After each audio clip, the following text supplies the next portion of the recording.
Hello, hello.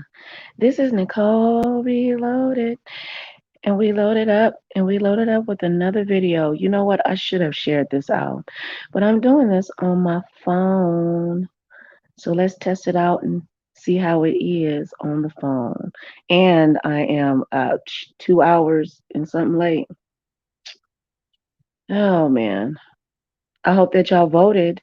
Did you vote? Did you vote? Did you vote? Let me see if I can share this out.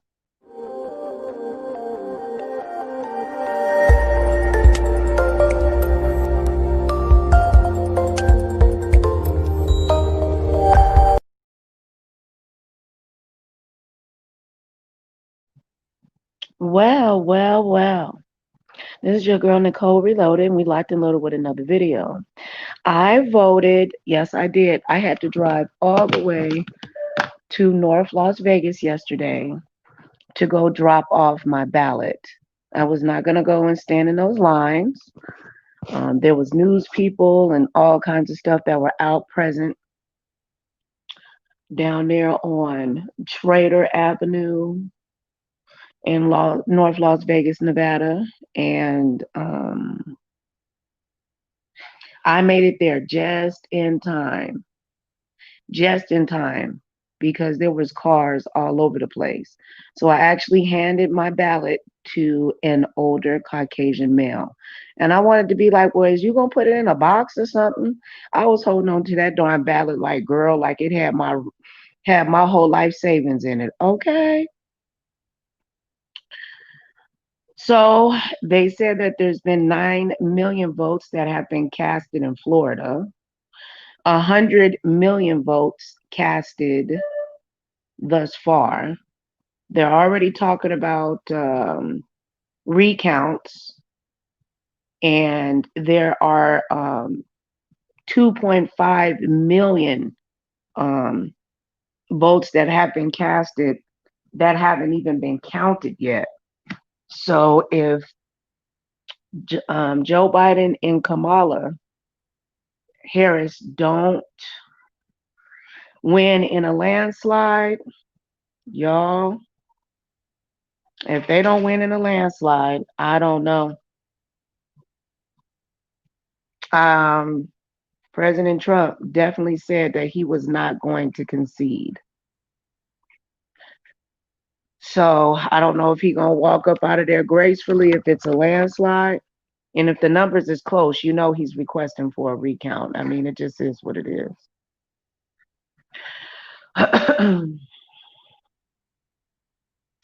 I'm not doing much, just tinkering around the house. There's no school actually today. I don't know about my dog over here choking. Sandy, you all right? Damn. Where is she at where it's dark at? I'm watching the news, y'all. Police being deployed, the fact that lawyers are on standby. The editorials in the newspapers here, which reflect the views of the Communist Party, are really portraying America as a country in crisis, that there's political decline and decay, that they're unable to contain the pandemic, and that there is this real specter for unrest related to the vote. As far as the comments on Chinese social media, which are usually a pretty good barometer of what people think, they say the outcome doesn't really matter because both candidates are being seen as being anti-China.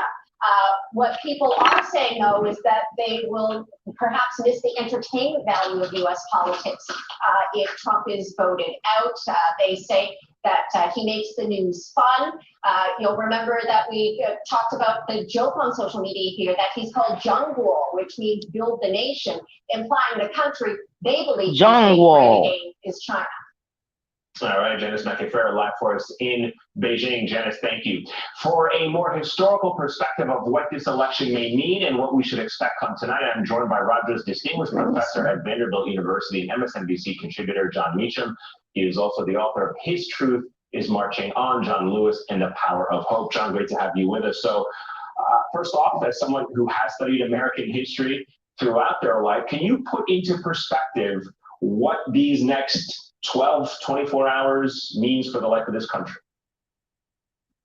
I think this is the most important single political day since the presidential election of 1932, when democracy and capitalism were on the ballot as well in the midst of the Great Depression. And before that, I think you have to go back to 1864, to the remarkable wartime presidential election, where Lincoln was so devoted to the Constitution, so devoted to the rule of law, that he prepared, because he thought he was going to lose, he was already preparing his Yes, cabinet hippy and dippy. government I am being positive, baby. to George McClellan, who, Yes, I am. was going to undo I'm being as positive as I can be. the cause of the war. And so, if you're looking for a sense of the stakes are that institutions we believe in deeply are in danger and they're on the ballot. So I was actually going to ask you about that. Looking forward, as a historian, it's obviously too early to tell who will win this election, but how do you think this race will have an impact on future elections in this country in terms of the way we've conducted them, and what, may appear to be exceptional this time around may become the norm in future cycles? Well, God and Dr. Fauci willing, we won't have another pandemic election. It's hard to extrapolate because of the. If anybody would like to hit the StreamYard link, I'm just sitting around in a weird way, and watching the news. I think the real historical story here is going to be less about President Trump. I'm just sitting around watching the news. Just decided to go live for a little bit. I ended up being late because I was trying to get my daughter unfortunately lost her ID. I don't know. I was calling around so I can go drop her ballot off, and they said that her vote won't count. And I said, well, she already has a Nevada ID. It's just that it's misplaced. I said I can't state that it's lost. I said, but when she went to the hospital, she had it. So there's a card that was in the ballot, and they won't let me. They won't accept it. But in Nevada, you don't have to have an ID. You don't have to have, long as you do have your ID, you don't have to have your ID on you. So with the ballots, as long as you receive a ballot, it's just that your address and your voter, when you registered to vote, have to match. But they still won't accept it. And I said, well, the DMV's not answering the phone. I guess you had a certain time. Anyway, long story short, unfortunately, one of my daughters weren't able to vote. So two of my daughters were able to vote. I voted. My father voted. My youngest baby, she voted on her little tablet. She voted for Joe Biden. And yeah, that's pretty much it. If anybody would like to smack that link, you're more than welcome. Like I said, I'm not doing nothing, just sitting here playing the news in the background. I'll flip. I'll flip back and forth through channels. Amazing. Let's see what we can get on the news. No school today out here in the state of Nevada, I guess because it's election day. So my baby is upstairs ripping up the upstairs. Shout out to my baby girl. Let's see what they talking about over here on CNN. Please thumbs up this live. It would be truly appreciated. Listening to your girl, Nicole Reloaded. Make sure that you thumbs up, like, share, and all that good for your girl. Nicole Reloaded. Looking at. Nothing disturbing and wrong. What's more is that it is. Oh, yeah, wait, they talking about the robocalls. Child, let's not even get into the robocalls. What's more is that it is illegal, and it will not be tolerated. Every voter must be able to exercise their fundamental right to vote without being harassed, coerced, or intimidated. I've been harassed. Can I sue them for that? We also report reports out of Michigan, as well as Nebraska and North Carolina, as well, Aaron. And I do want to just really quick. I've been getting so many damn robocalls since this darn election. It don't make no sense. It don't make no sense, child. I got one call one day. No lie. I think I got up to like almost 40 calls. And they're saying, my sister Tara said when she was trying to call me, it was saying that my phone was disconnected. And then when she called back, it was able to ring. They trying to do something, honey child. They don't want They don't want the information to get out. This ain't no coincidence. They have sent a Democrat has been to my door every single day for the last 30 days, sometimes up to 3 or 4 Democrats asking me have I voted. Not on top of that, um, they're calling my house phone, my landline. Not my cell phone, praise God. I don't get too many of those on my cell phone because don't too many people have my phone number. But and then you have these false robocalls that are coming in from saying that they're with the Social Security office, knowing damn well they ain't with no darn Social Security office.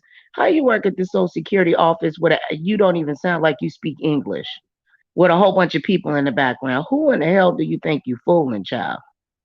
You ain't fooling nobody. Okay. Just a bunch of malarkey. But like I said, if anybody wants to hit the StreamYard link and come up here and tell me if you voted today, have a conversation. It's all good with me. I hope y'all seen my video with about Lil Wayne supporting Donald Trump. My video with Ice Cube and 50 Cent. That one got 11K on it. I mean, not 11K. I mean, 1.1K, 1,100 views on it. So at least y'all was interested in that one. Okay. And then I also did a video on Miss Jaguar Wright. All of those, I have a lot of political videos that are in playlists. So is y'all voting for Donald Trump? Are you supporting Black Lives Matter? Do you think it's going to be any heck in the streets later on tonight? What y'all think? Don't be scared. A scared man can't win. If you're scared, go to church. Oh, Lord, I'm chilling in my recliner. Well, let me tell you what I made last night. I should upload this and let y'all see. I was going to do a video, but because people be doxing people and be all up in people's business, I was not going to show my kitchen because I don't want nobody trying to pray over my food and then I get cramps or, indigestion or something real bad. These people out here is evil, child. I'm just saying they just evil, child. But anyway, I had made ham hock potato soup. I had made some Southern style Nicole Reloaded. Okay, fresh organic string beans. Slow cooker. All of this, I bust out 3 slow cookers. Oh yes, I have 3 slow cookers. I have 4 children. We eat around here, child. You see my hips, they are 42 inches wide. I eat. But I'm trying to watch what I eat. And then y'all got to make that potato ham hock soup. I think I used just a little bit too much bouillon. Just a little bit too much bouillon. Don't use too much bouillon, y'all. Just like a tablespoon. Bouillon goes a long way. Just use like a tablespoon. Don't be using no 3 and 4 because it becomes very, very, very flavorful. Like it's very savory. Just too much on the tongue, child. Just you be like, ooh, ooh, that's good. Just don't use too much. Everybody ain't into that. Ooh, that's good. Everybody's not used to that. You know what I'm saying? So, anyway, I made a tri-tip in a roast, a chuck roast. I hooked that baby up and slow cooked them for 15 hours. It will melt in your mouth and not in your hand. Okay, come by and visit me if there's some family in the background. You know who you are. You show up to my house and you ain't family, you ain't gonna want me to answer the door. I'm just saying. So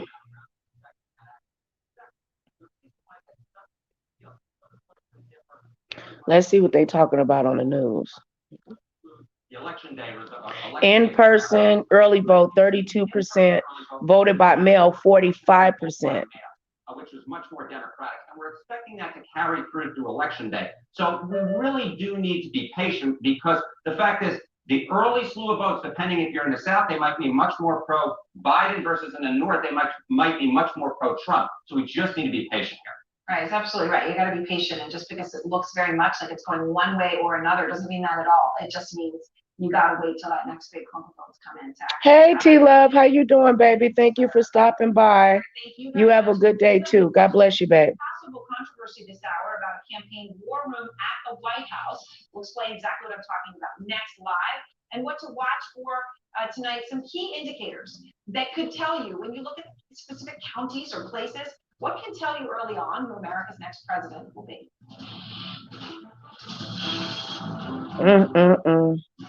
There's so many emotions. People's emotions are just up. It's crazy, y'all. It's crazy.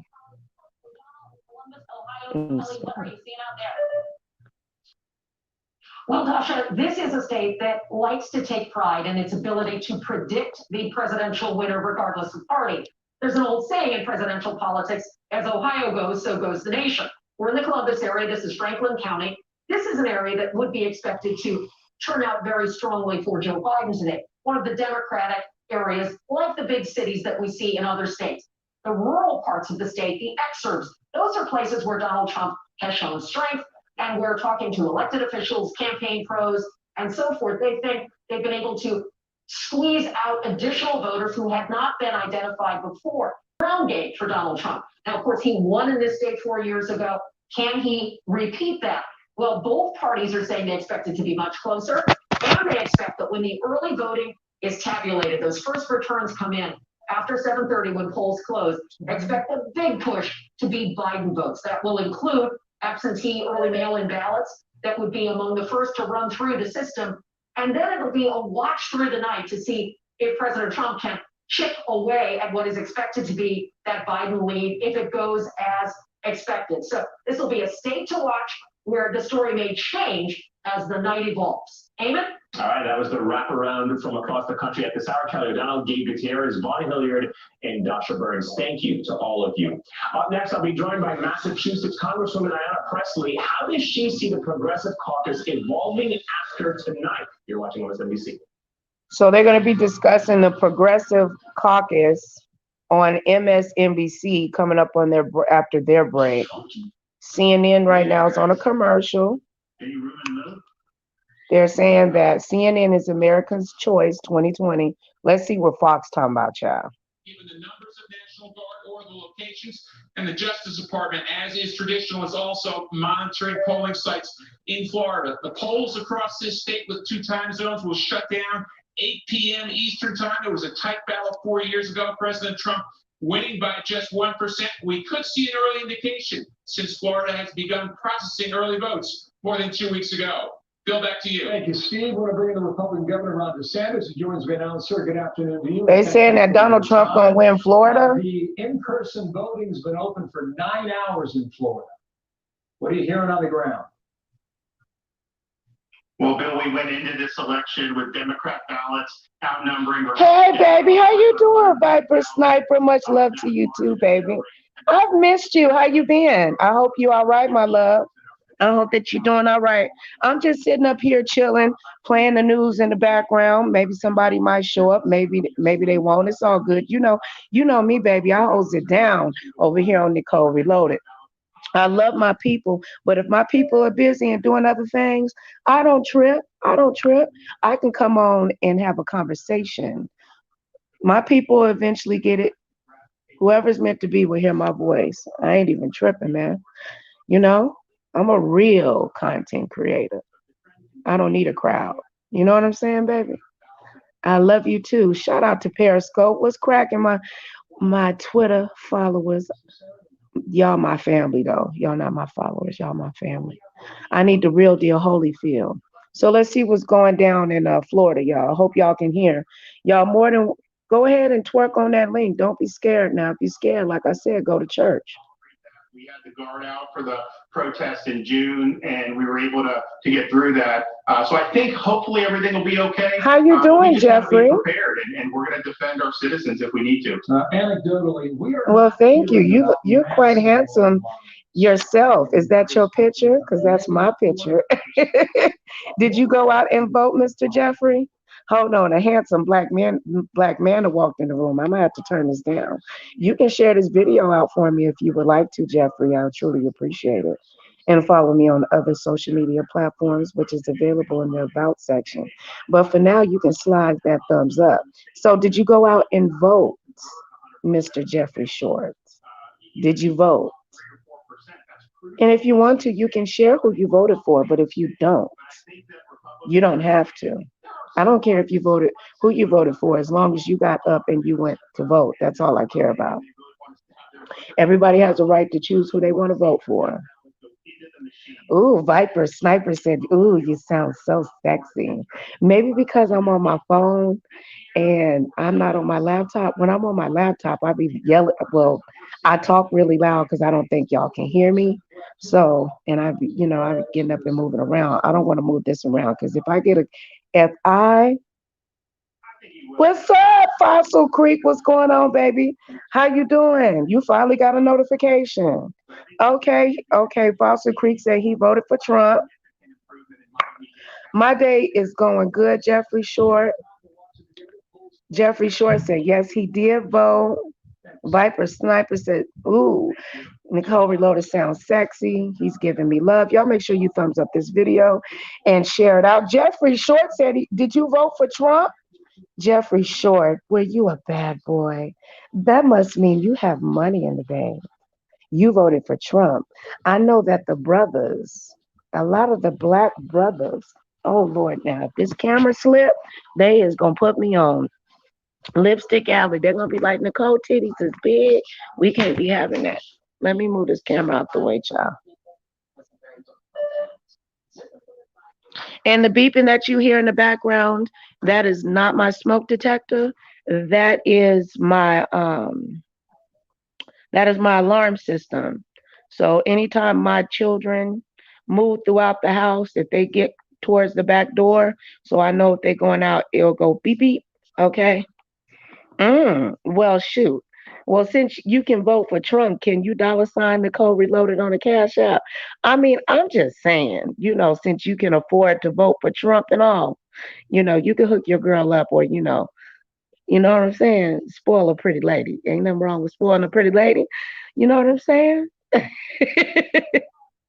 How have you been, Mr. Creek Kennels? How have you been? Well, I'm pretty sure I know why you voted, brother, for Donald Trump. You're a businessman.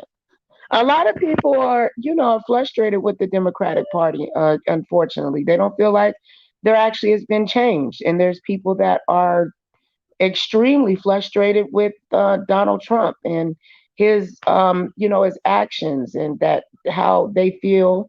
I say that they feel that he is not empathetic to the process. And some people feel Trump has the aggressiveness and the style to be able to get business deals done. Other people are excited because Kamala Lee is allegedly an African American woman, but her father's from Jamaica. I don't know. You got to do the fact searching yourself. Oh, you said it's in the mail. Oh, so you gonna send me a check in the mail? Jeffrey Short. Okay, I'll be waiting. I didn't know you had my address, but okay, I'll be patient, baby. It's all good.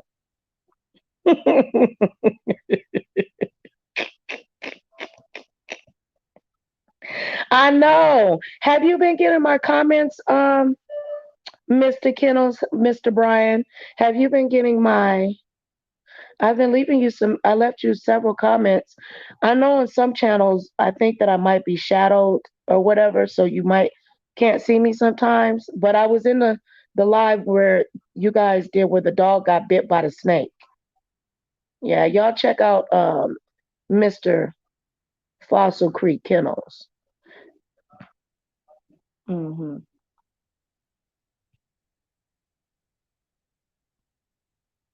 I don't know. You'll be surprised. There's a lot of people that voted for Trump that you'll be very, very, very surprised. Very, very, very surprised. I'm down as a Democrat, but I tried to get them to change me to an independent, and all hell broke loose. I'm telling you, knock, knock, knock at the door, Democrat after Democrat after Democrat. I mean, phone call after phone call after phone call after phone call after phone call every day for like the last, especially the last week, it's been blowing up. And if my house phone rings, it will be somebody trying to ask me if I voted, because my kids are registered to vote. My oldest daughters, they're not babies anymore. They're old enough to vote. So they wanted this house. They wanted our votes, man. You know. Hey, the Yahshua Hamashiach has the choice in who actually ultimately wins the race anyway. So the Heavenly Father, our Lord Jesus Christ, the one that died on the cross, rose again on the third day, and that Jesus is the Son of God, He's the one that's going to make the ultimate decision, the ultimate decision. It's all going to fall in God's plan. That's what I believe. That's what I receive. And I'm sharing that with you. Those are not my words. That is Bible. Get you a holy Bible, a Hebrew Bible, and sit down and read it and ask the Lord to open your mind and your heart. Because in the days that are coming are going to be hard, hard times. And if you don't unify with your people, you're going to be at a loss. But you better especially unify with the Lord Jesus Christ.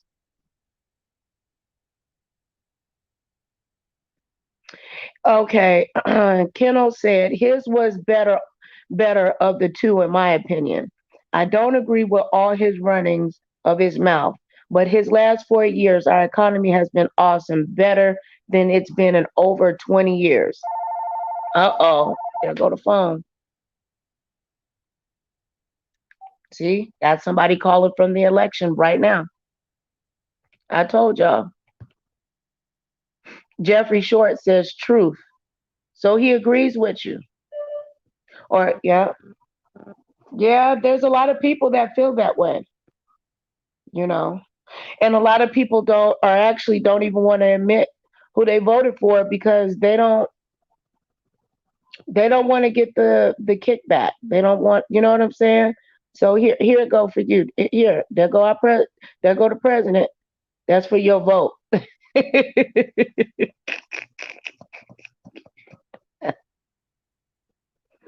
But look, I'm telling y'all, we gotta be strong. We gotta stay unified, man. We have to come together. That's the kind of people that I want in my life that are willing to fight for what they believe in, that can logically think, utilize critical thinking, have a spiritual relationship so we can uplift each other, because the days, regardless is who will become the next president of the United States, we are going to be going through trials and tribulations. That's just a fact. It's in the Bible.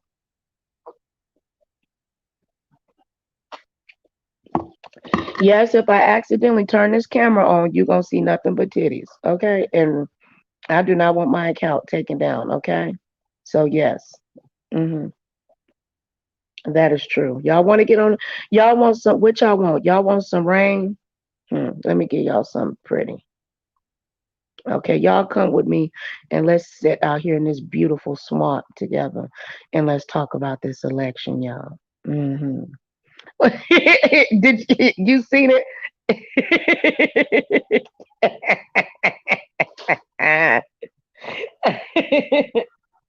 That little Giphy of Donald Trump is too cute, ain't it?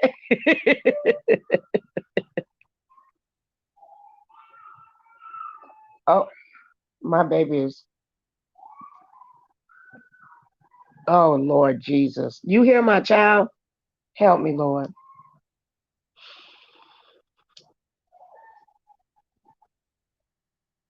Okay, voting underway as at first polls close in just over 2 hours.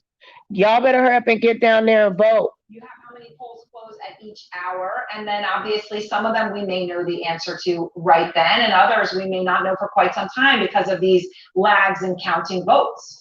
Exactly. Take a look at the poll closings in the most critical battleground states. And what you see right away is that earlier in the evening, you've got North Carolina and Georgia at 7, North Carolina at 7:30, Ohio at 7:30, and Florida at 8, though most of the state closes at 7. So just those first 4 states there, all states Donald Trump won 4 years ago, but states that actually can get the count out, Aaron, and will be counting early pre-election absentee mail vote as well, that will be infused into the results. And if we see Joe Biden doing really well in those states, that can indicate that perhaps it's not going to be some long dragged out for days just waiting on Pennsylvania.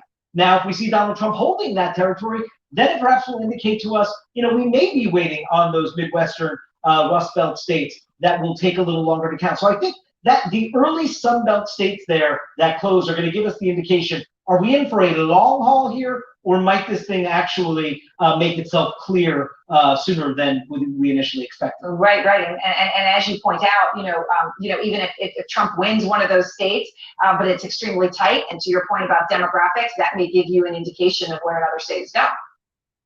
Yeah, without a doubt, because what you look for is sort of patterns, right? So if you see sort of demographic groups in the suburbs are behaving one way in North Carolina, perhaps the suburbs are behaving similarly in Georgia or elsewhere. Right. This is going to be the crucial thing as we are now just a couple hours away from those first polls closing, Kentucky among them. All right, thank you very much, David Chalian, and thank you for joining us. Our special coverage of Election Night in America continues right now. Well, it's 1 o'clock here, so it's 4 o'clock on the East Coast. Is at a crossroads. We're counting down to the first exit polls and the first results as our coverage begins now. Oh, yay! In red states and blue states. More election coverage. Did you cast your vote today? Did you cast your vote today? Is your life going to be better if you get Donald Trump, or will your life be better if you get Joe Biden? Who is going to make your life better? It's you that's going to make your life better.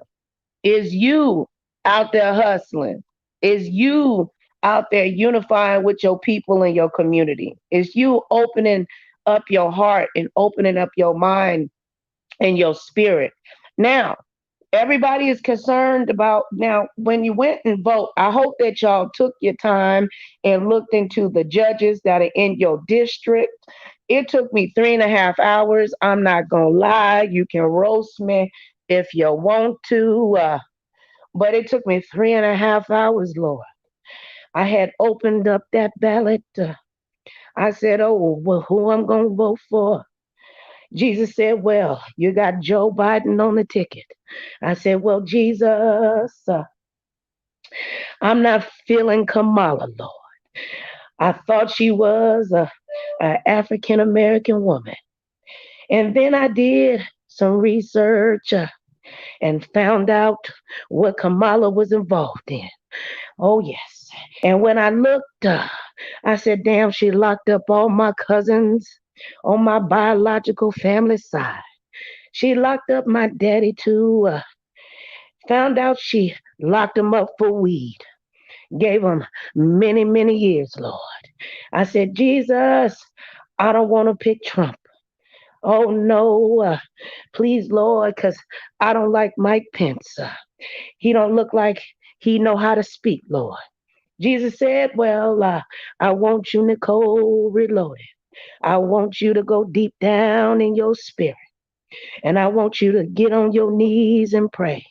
I need you to fast for your Harris family and for the people that you love, dear.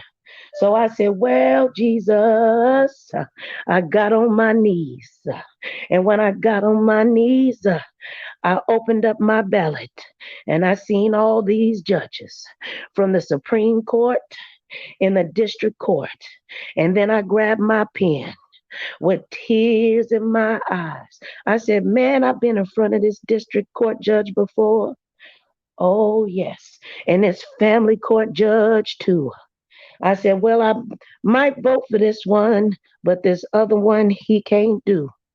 So you better get your ass on your knees and ask the Heavenly Father to guide you. and get your ass out to them polls because it's only you that can prevent forest fires. Mm-hmm. Y'all like my praise? See, that's how you praise the Lord. Y'all don't know nothing about praising the Lord. Trying to teach y'all how to praise the Lord. Okay, Foster Creek said he's an outspoken president, Donald Trump, but his actions as one of the best presidents with the world's in the way it's at now. I pray that American people choose the best for our country, best interests. I'm proud of the American people. I'm very proud. I'm glad that we have a really awesome turnout. And regardless, I hope and pray because it's up to those judges, those district court judges, and the Supreme Court judges at the end of the day. Who did you pick? I hope that you picked wisely for your family. Okay? For your family, because what's for your family might not be for my family. Especially in those key battleground states. Remember, even before today, more than 102 million Americans had already voted in person or by mail. That's adding to the unpredictability of this election. We don't know if we'll learn the winner tonight or tomorrow or possibly after that. We're going to let the voters lead the way, and we are going to be patient. Let's check in with our campaign correspondents. First to Jeff Delaney with former Vice President Biden in Wilmington, Delaware. Jeff, what are you hearing from inside the Biden campaign? Well, Jake, Joe Biden had an air of confidence in his step today as he was out on the campaign trail. And that was the significant part. He was out on the campaign trail. That is something that he has missed throughout this pandemic when he has decided to campaign in an entirely different way. He wanted, I'm told, to hear the chants. He wanted to see the people. That is something that he loves to do. He loves campaigning, as we know. Of course, this is his third bid for the presidency, but this was entirely different. So he went to his hometown of Scranton, Pennsylvania. He went to Philadelphia. He's even going to hold an event right here in Wilmington, Delaware, before retreating with his family. But Jake, that speaks to a larger point here. Democrats are confident heading into this election evening. The Biden campaign is confident, but there is a question.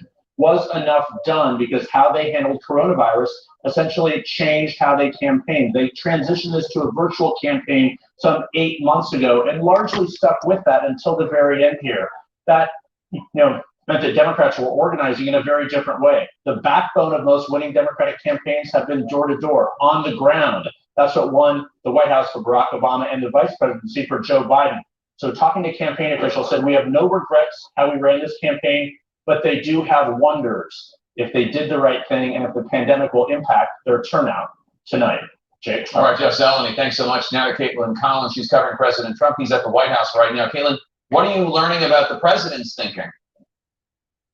Well, so far, Jake, he is not weighing considering giving a concession speech or an acceptance speech tonight because the president is deeply superstitious. So he is approaching this almost exactly the way he did 4 years ago in 2016 when there was no victory speech written for the president until much later into the evening. And even then, Jake, the president refused to look at that speech that aides had prepared for him because he was so worried that it would jinx the outcome of the election. So earlier today, he went to his campaign headquarters. He was not on the campaign trail like Joe Biden was, and he huddled with senior staff and then came out, said he is not considering either way. He is waiting to see what happens as he is being updated by officials who are at the campaign headquarters here at the White House on what's going on in those critical states and what they're seeing on the ground in places like Pennsylvania, somewhere the president has tried to sow doubt about how those votes are going to be counted in the days to come if it's not in his favor.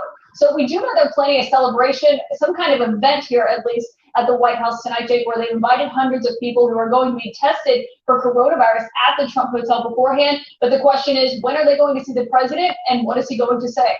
All right, Caitlin Collins at the White House, thank you so much. I'm here with Abby Phillip and Dana Bash. And Dana, it's nerve-wracking. The whole country's on the edge of their seats. What is the main thing right now that you're looking for? What are you looking to? Well, maybe the obvious, which is turnout. And this is one of the most fascinating things that I've been watching. And as I've been in touch with sources in both campaigns, as I'm sure you both have as well, that so much of this is new because there was such record early voting because we're in a pandemic election. I mean, 100 million people voting early. And so what each side is trying to do, obviously, is to maximize their day of vote because they feel like they have a pretty good sense of the chunk of the vote that has come in. Not a real sense because They don't know exactly how each party, each voter, if they're affiliated with a party, actually voted, because this is a kind of a scrambled election. But that is what is going on right now. The Trump campaign in particular, they have turned their get out the vote operation on in a big way. They have volunteers who are coordinating other volunteers who are each assigned like 10 to 12 people, and to hammer them every single hour if they haven't voted, get out and vote. And we'll see if it ultimately is successful. And of course, they have a lot of people that they have to do that for, because so many of their voters are going to show up on election day. They've got to follow up with a lot of these people to make sure that they get out there. And that's what makes the task for the Trump campaign today difficult. But what we're seeing across the country, the high turnout, I think it really is pointing to a really important factor. People will vote. You give them the opportunity to. So true. There is a lot of interest in this election on both sides of the aisle. And I think that we're going to see tonight potentially something scrambling conventional wisdoms about what turnout really means for both parties. And it's interesting because I've seen a lot of Republican operatives not affiliated with the Trump campaign kind of wringing their hands at the fact that the Republican Party this election seems to be taking the position of making it less easy to vote, making it tougher to vote. And how is that a Republican position? How is that a Democratic position, small d Democratic? Right. The idea of a major party trying to make it tougher for the American people to exercise that sacred right. Totally wringing their hands. It doesn't make any sense. It's not American. And just like you said, I mean, let's just say before we have any idea of what the votes are going to be, we do know that there is incredible enthusiasm. And how fabulous is that? I mean, I know I probably sound super corny, but it's true. It's really remarkable. Get up to 65–70% participation. Can you imagine that? The way it should be, even more. But the fact that we would even get to that point is pretty historic. The idea that Americans don't want to vote is not the case. They do. They are. We could have 150, 160 million people going out and voting. The problem, though, with what President Trump did in this election in terms of trying to undermine the electoral system is the question about what happens tomorrow and the day after tomorrow.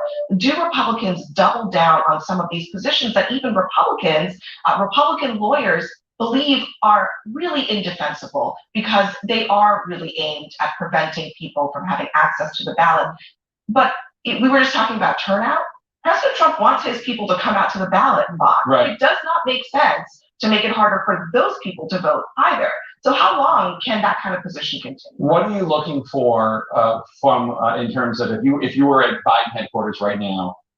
I would be looking at, really honestly, you can talk about Georgia and Arizona all you want. I would be looking at Pennsylvania, Michigan, Wisconsin, those three. If he wins those three and keeps the Clinton states, it's all about the blue wall. I mean, yeah, sure, Arizona, Georgia, North Carolina, those would all be for Biden. Great if he could win them, but holding on to the blue wall is going to be the most important thing for him tonight, not just because of the path to 270, but also preserving that part of the country for the Democratic Party. It really ends a narrative that President Trump wants, which is that he has changed the map permanently. And I'll go even deeper into those states and others, which is the urban areas. I would be looking, and they are looking, we know this, at the turnout levels in Philadelphia, in Pittsburgh, in Detroit. And the suburbs. The suburbs are so incredibly key for a couple of reasons. One is Hillary Clinton did well in the suburbs, but not well enough, not enough to counterbalance the unprecedented turnout that Donald Trump had in Republican territories. And as we know, and as the Trump campaign will tell you in private moments, the suburbs, they're not the place for Donald Trump anymore. We saw that in 2018, and it hasn't changed in 2020. All right, well. All right, Jake, thanks very much. John King's with me over here at the Magic Wall. We're going to be spending a lot of time at this Magic Wall in the first of the next many. Oh, Lord, you trying to get me hurt. Brian, Mr. Creek Kennels. I'm afraid to actually even say either way. I might get beat down by either side.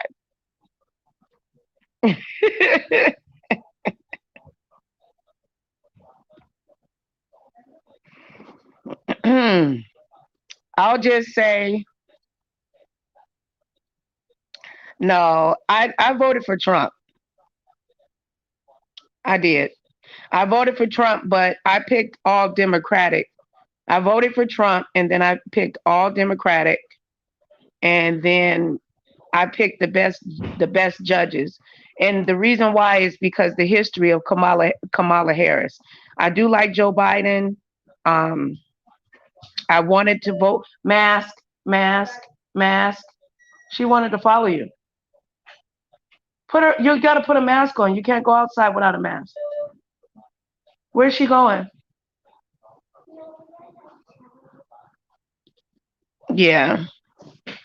But I did a lot of history and stuff, and when I found out about Kamala's history and the part about adoptions and things that went down in California, the Planned Parenthood, the arrest. Um, my family is from California, my biological family, and I just was very upset about that. And I thought, if God forbid, if Joe Biden was to pass away, I wouldn't want for her to be president. If he would have picked a different um, person on the ticket, I probably most likely would have went with Joe Biden. But I did go Democratic all the way down. But I picked Donald Trump for president. I know my head gonna get ripped off for that, but that's my truth. That is my truth. My my daughter picked Joe Biden. My other daughter picked Trump, and my other daughter picked Trump. So, and my baby girl, she want Joe Biden to win. So may God have mercy on America. I think that people look at the president of the United States as if he's a god. I mean, all of the COVID has been a disaster for around the world. Let's be very clear, very clear on that. It has been a disaster. There's been many people that have been hurt, many people that have lost matrons in their family, devastation, loss of jobs. I mean, you name it. But there has been some things that have been put in place by the federal government for businesses and business loans and stuff like that. And I think the Republican Party for the business loans and the large amounts of loans for people that would have totally have lost every single thing. We would have had a second stimulus check if it wasn't for Nancy Pelosi. She could have been on just a few things, but I could be wrong because they're constantly doing updates and so on and so forth. But you have to do what's best for your family. And if someone is not going to like me for what I believe is best, because I believe the Bible says that God said that Jesus said that he swears, right? That he swears, SWEAR, that he swears that he will bless you. So if you have the Father at the head of your household, the head of your heart, your mind, your body, and your soul, and you do what you believe is right in concordance with the law of the land in the Lord Jesus in your heart and no unforgiveness, God is going to make you through. I believe that. I have no choice but to believe that. If I didn't believe that, I would be dead. Does that make any sense, my brother? Thank you once again, y'all. Y'all listening to your girl Nicole Reloaded. We locked and loaded with another video. Make sure that you thumbs up, share, and like. And if you want to do your girl some justice, because unfortunately my videos are very hard to be visible due to the fact of false flagging, being ostracized on YouTube. Yes, Nicole Reloaded is being ostracized.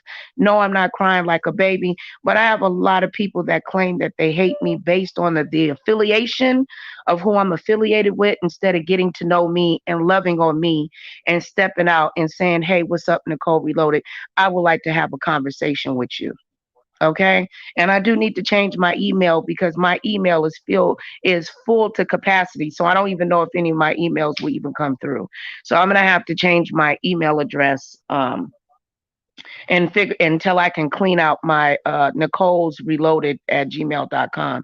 I don't know if they will hold the emails in a quince or whatever. I did buy a terabyte, but I don't know if I can add my other Gmail accounts onto there. I mean, when you're a real content creator, you need a lot of storage for news and things like that you would like to share. Yeah, so that's one of the reasons, Brian, you haven't seen um probably hardly ever get any notifications from me, boo, because I'm shadowed. They shadow banned a lot of my videos due to false flagging. So hopefully one day, by God's grace, that will be lifted. Oh, Joe Biden is talking. Hold on. Let's see what he said. They announced that Shut up. Way off pace. And by the way, I don't think I'm not being critical of anybody else. I'm just saying that I believe very, very strongly, not very mean, that we have to restore decency and honor in our system, or it's going to fall apart. Secondly, I believe extremely strongly, and I know you've all watched it from the very beginning, that we have to rebuild the middle class. We have to give ordinary people a fighting chance. They can do anything when you give them a chance. And thirdly, we have to unite the country. Well, all three of those things are viewed as either too much of a reach or not a reach enough. And I haven't changed my view.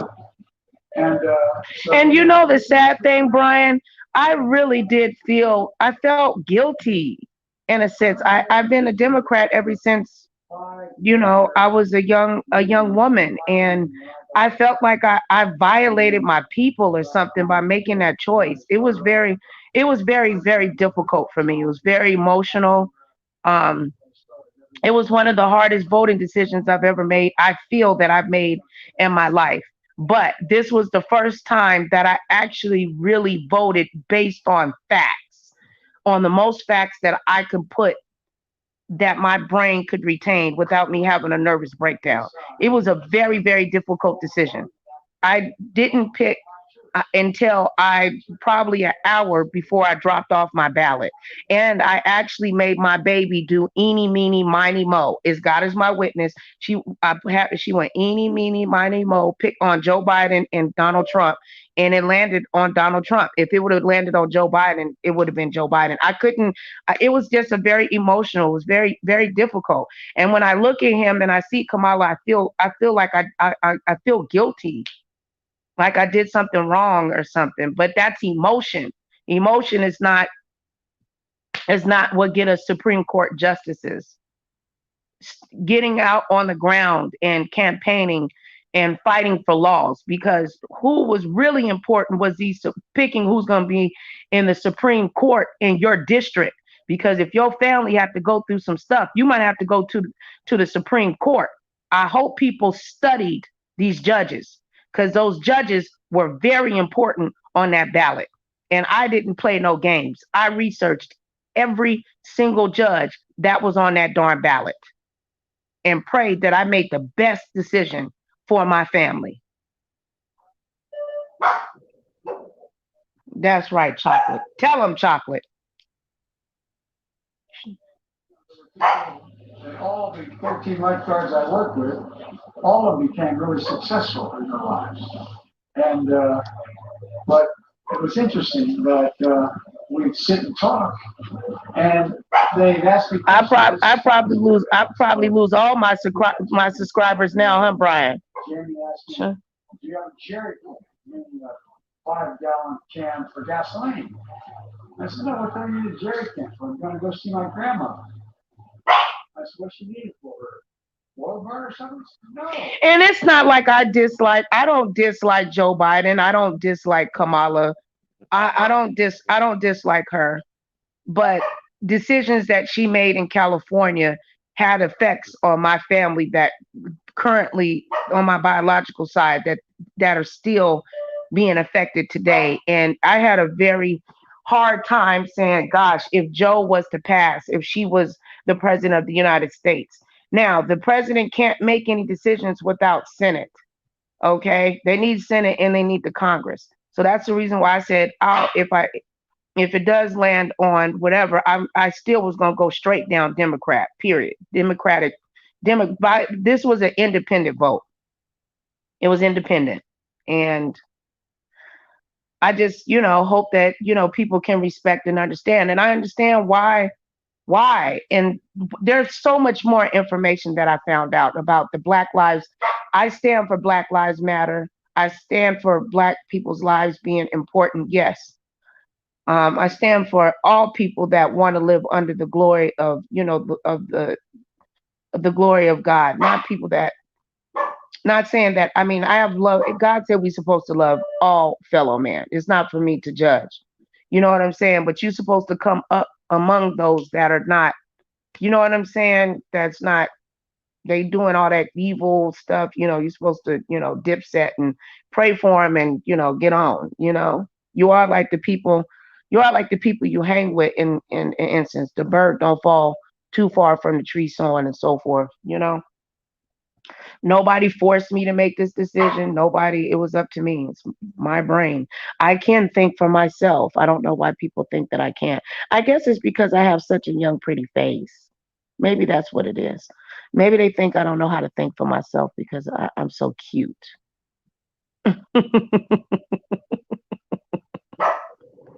Okay, chocolate.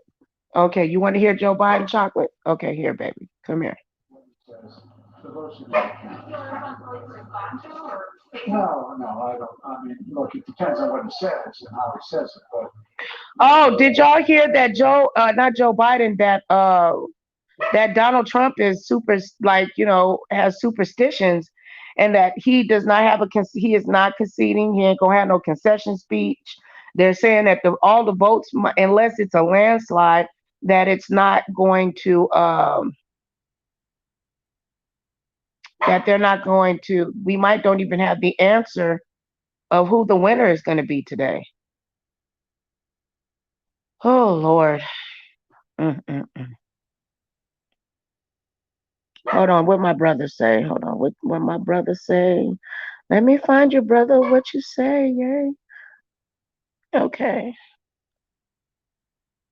Wait. Let me read this out loud again. Brian Fossil Creek Kennel said, Trump is for the people. He has always been this country. On the other hand, Nancy and her cornies have been at his throat for day one. It shows how the American people, what we are in for if Joe wins.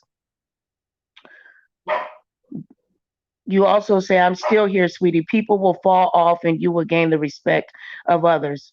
We can't. Make and keep everyone happy. Nicole, we're not perfect. Only the Almighty God. That's right, my brother. That is right. That is right, baby. That is right. That is a beautiful comment. That is a beautiful comment. Thank you, my brother. I love you. you can't think of an election. I'm just staying on boo, listening to the, you know what I'm saying, listening to the news, just tinkering around, you know what I'm saying? If you got something to do, don't let me hold you up, my love. I mean, come on. And if you can share me out, that would be sweet. If you can't, I understand.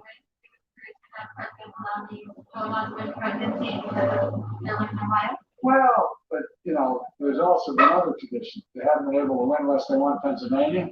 There's all kinds of traditions. The only thing you know is traditions are made to be broken. There's just so much in play right now, and there's such overwhelming vote out there. We'll see.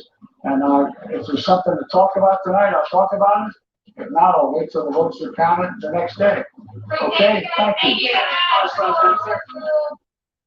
So okay. Answering the reporters' questions, he's been doing that a few times in the course of today, saying he's superstitious, doesn't want to make any predictions about what's going to happen later tonight. We're getting closer and closer to our first exit polls, including insights into how the coronavirus pandemic is influencing voters. And as we watch the election day turn. Okay, so 33 minutes until they're going to start counting.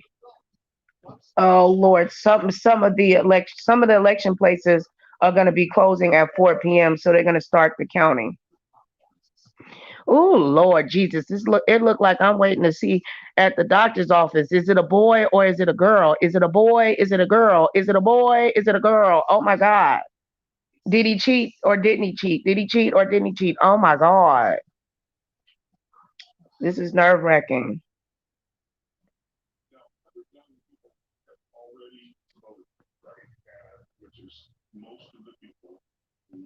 Oh, you his cousin? Oh, I am sorry.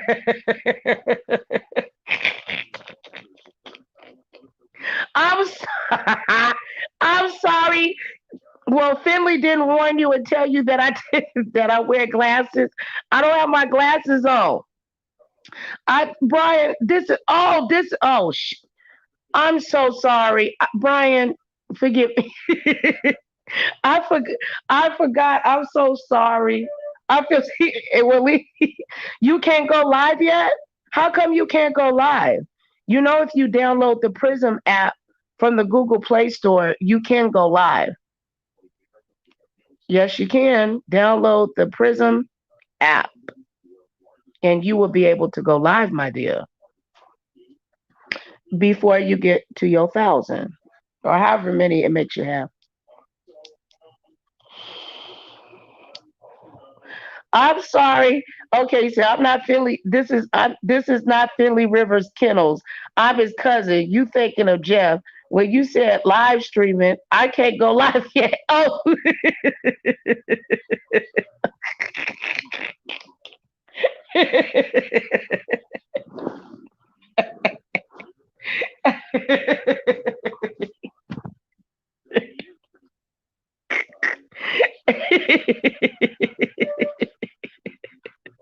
Oh.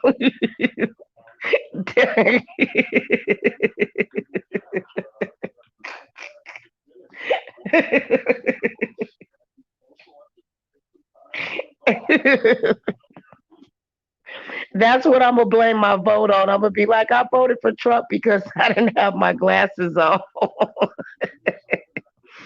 Yes, download the Prism. Download the Prism app.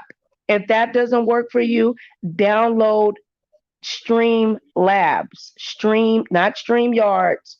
Stream Labs.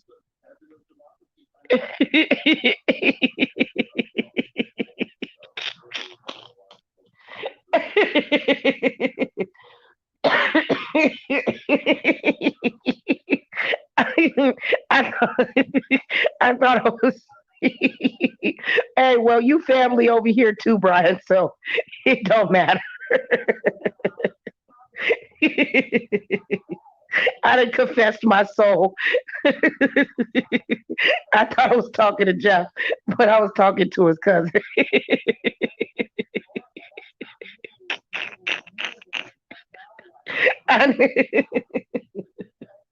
Damn, I can't see. I'm blind as a bat. Help me, Jesus. And the whole time I've been talking to you for damn near an hour, and I thought I was talking to your cousin. Oh Lord, let's turn this back up. Are looking to North Carolina and Georgia to see if those flip Biden. What are you hearing from your reporting that folks are looking at in terms of the map? Well, first of all, I'd say I'll go through the order that you went through, Nicole. I think there's definitely the case that Florida is not a must-win for Joe Biden. There's no doubt about that, because the easiest way for Joe Biden to get to 270 electoral votes is to win those three states in the Great Lakes, Wisconsin, Michigan, and Pennsylvania, that Donald Trump won by less than 1% in each case in 2016. Joe Biden. Well, do me a favor, leave some comments and stuff underneath my videos so I can share you out and tell people to subscribe to you so you can get to your 100, baby, okay? I'll help you. You support me, I support you, love. We'll get you to your 1K. I'm very good at getting people their last 100. That's my specialty. Okay, well try Prism. You'll like Prism. It's easier than Streamlabs. And if you have a hard time on that, just go on YouTube and Google how to use Prism. It's pretty easy. It's not that hard. Just be patient with it, and then you'll be able to go live. Oh, I didn't put it on mute. Brian, can you hear the TV? Hold on. I can't find the mute button either. Where's the mute button? I can't see it. Because I had tears in my eyes. I laughed so hard I had tears in my eyes. What happened? Oh, I paused it. Joe Biden, traditionally Democratic states, Joe Biden brings them back in the Democratic column, and that's it. He's got 270 electoral votes. That's the easiest path. The complication there is that all three of those states have told us that they are not going to have a result tonight. And that's not a problem. That's not a defect. They are just dealing with a lot of early vote. That's going to take them some time to count those votes. Their systems are set up. Sometimes they don't have a result on election night. And so it's going to take some days. Donald Trump's going to make hay out of that, though. We've seen him already doing it. So that's a little bit of a complexity there. That's why the Biden campaign, though it does not need Florida, has put a lot of effort and energy into Florida because of the fact that, as Eugene says, if they could get Florida, it would end the night early. And I think everyone on the Democratic side feels that, and even some Republicans you talk to, feel like it would be good for the country to not have a long, drawn-out process of litigation and Donald Trump chicanery. If you could just know on election night who had won. And so there's been a lot of focus on Florida. And I'll just say this, it's true. It was true going into last weekend that most people thought Donald Trump had a narrow advantage here. Democrats had a very good weekend this weekend in terms of early vote. Barack Obama closed here last night. There was a reason why he closed here last night, because I think the Biden people did at the very end here think that there's it's about as close to a 50-50 thing as there could be. Yeah. But I don't think anyone in the Biden world would be surprised tonight if they end up actually winning Florida. John Hyman, Eugene Robinson, A.B. Stoddard, three of my favorite people to talk to on TV and off. Thank you so much for starting us off. I would be shocked if he won. If Joe Biden wins Florida, you might as well count it. It's over. That's what my prediction is. He wins. You know how hard it is to win Florida, to be a Democrat and win Florida? Child, please. Yes, you have. Yes, you have, Brian. He said, thank you. I've been connected with you for a long time. I think I met you in, yes, Miss Coco Live once. Yes, you did. Yes, you did, baby. We used to always hang out over on Coco. I was just thinking about her. She just popped in my head. That's funny that you mentioned her. I just thought about her just now before I even read your comment. And I wonder how she's doing. I love her. Coco is beautiful. She's a beautiful, beautiful sister. She's very sweet. Very sweet. Doing parties and stuff and helping people get to their 1,000. We used to have fun. And then all this drama. Do you ever get any notifications from me, Brian?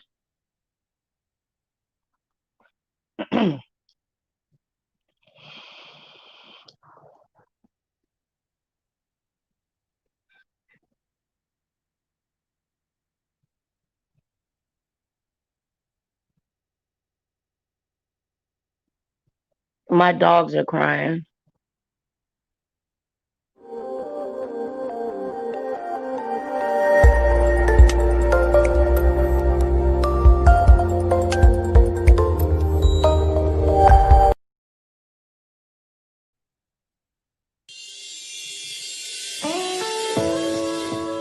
Try Jesus, not me, 'cause I throw hands. Try Jesus, don't try me, 'cause Nicole will whoop your ass. What's up? You hear that new Kurt Franklin?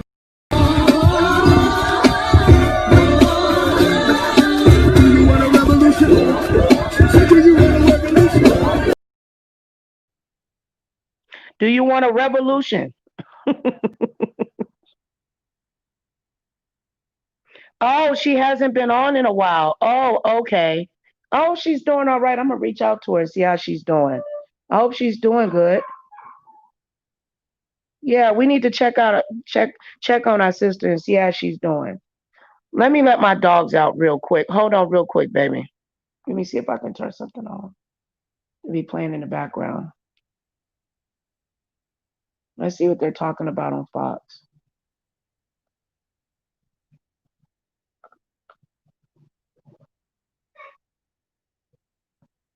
Okay, it's all commercials. Hold on, Chocolate. You want to go outside and play?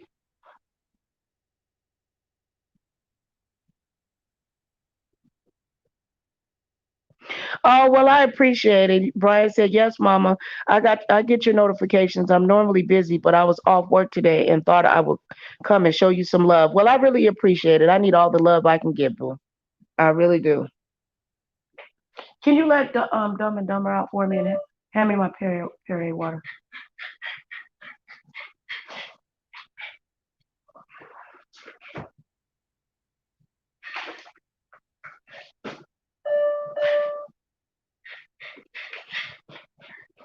You can't get it open?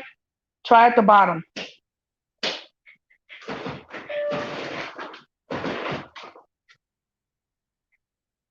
Thank you. Don't close it. Just close the screen. The screen. Don't close the door. Just close the screen. You so skinny, you can slide right through there.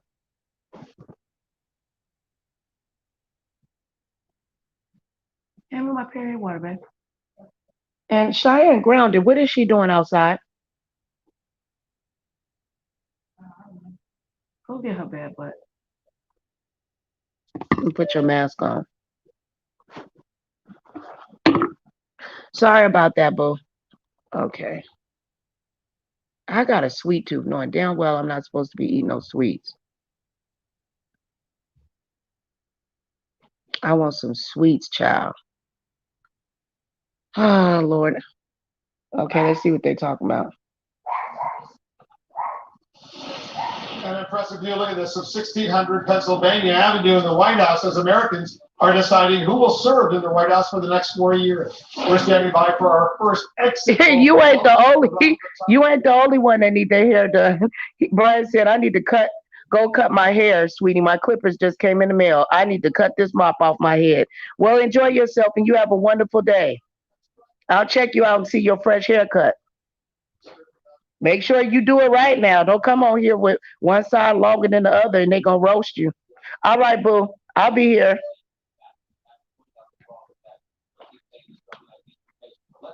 I'm going to just pick a state. Let's say Georgia. We don't know how Georgia's going to end up tonight, right? The Biden campaign says they're competitive there. They believe there's African-American turnout that could make Georgia blue. But let's say Georgia out of the box, the first dump of votes is overwhelmingly mail-in at early voting. Well, that we know is disproportionately Democratic. So you might see in a place like Georgia, even in places that are outside of the cities, you might see a lot of blue on this map, not just in Georgia, but other states as well, in places that are normally red. Absolutely nothing wrong with that. Just means the first thing they process were the absentee votings or the mail-in votes, and we know that those are disproportionately Democrat. The flip side of that, Wolf, is we know, for example, there are at least a half dozen counties, maybe more in Pennsylvania, that have said they're overwhelmed on election day. They're not going to count those mail-in ballots, the early ballots, until very late tonight. Some of them say they won't even start until tomorrow morning. So what does that mean? You may see parts of this map. Now, Donald Trump had a lot of red here to begin with, but you may see the margins lopsided because it's all election day vote that we're getting early on. So you may see, let's see how many Democrats turned out today. But you may see places on the map in a place like Pennsylvania, but even in states that are just not traditionally battlegrounds. You might see blue in states that are normally red. You might see red in places that are normally blue. Perfectly understandable. We're just going to have to walk through this. We'll be transparent about what we know. Are these early ballots? That's why there's a lot of blue. Is this all election day count? That's why it looks like it looks. We're going to have to walk through this at night. It will be like no other, and we'll just get through it. But we also will get clues. They're all, and by the way, everything you see once the polls close is live votes. They're real votes. They just may come in sort of an odd order to make things interesting. But remember 2016, though, when we do start to get votes in Kentucky, Ohio starts to close early. Remember back in 2016, the first signs that Donald Trump was turning out Republican voters beyond expectation came right along here when we first got the results in Kentucky, up here along the Ohio border, places like Bracken County. No, tiny, right? 106 out of 120 counties in terms of the population.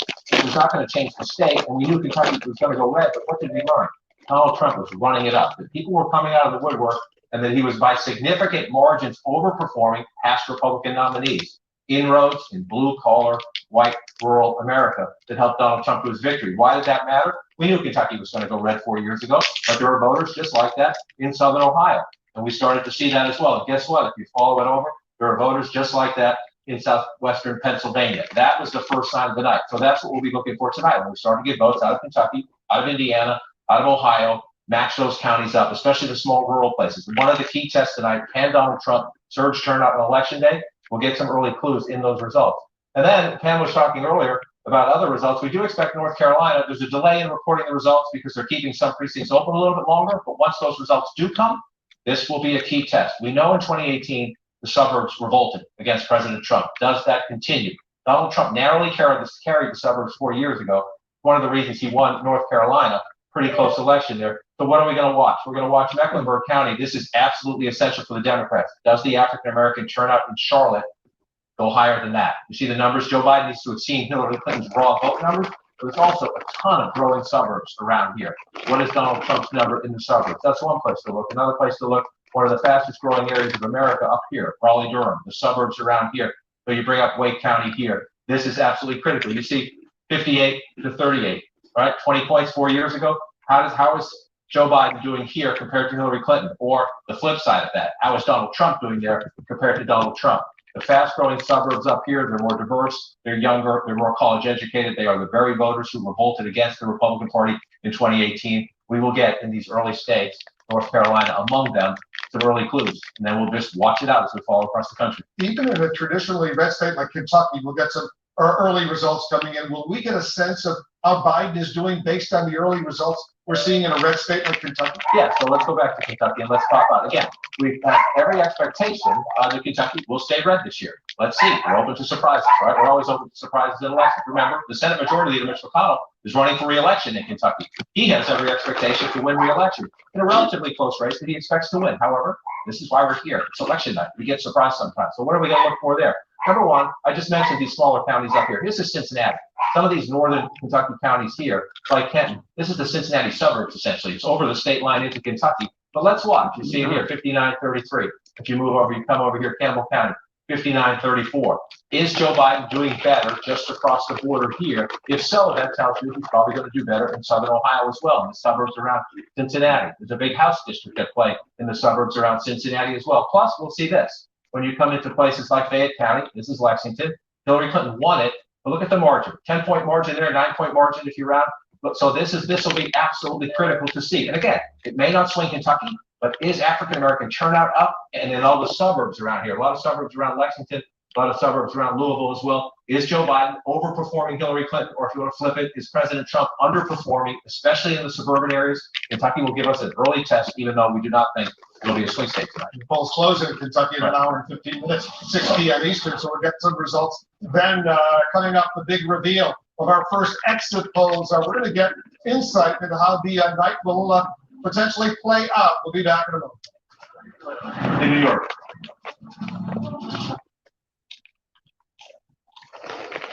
Deal of our first exit polls. We're going to get insight into how the night will potentially. This is a way about how the next day or the next several weeks go.